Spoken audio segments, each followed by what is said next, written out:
মোবাইলে কল আসলে ডাটা বা নেট বন্ধ হয়ে যায়।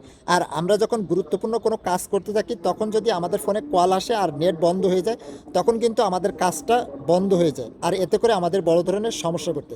তাই এখনই ফোনের মধ্যে এই সেটিংসটি করে নিন, এরপরে দেখবেন যে আপনার ফোনে কল আসলেও আর নেট বা ডাটা বন্ধ হবে না। কীভাবে সেটিংসটি করবেন চলুন তাহলে মোবাইল স্ক্রিনে দেখিয়ে দেওয়া যাক। ভিডিওটা আপনার টাইমলাইনে শেয়ার করে রাখতে পারেন, যখন প্রয়োজন পড়বে দেখে নিতে পারেন এবং পেজটিকে ফলো করে রাখতে পারেন এরকম সব ইনফরমেটিভ ভিডিও পেতে। ফার্স্ট অফ অল আপনার ফোনের সেটিংসটা ওপেন করবেন, দেন এরপরে এখানে পেয়ে যাবেন সিম অ্যান্ড মোবাইল নেটওয়ার্ক, এর উপরে ট্যাপ করবেন।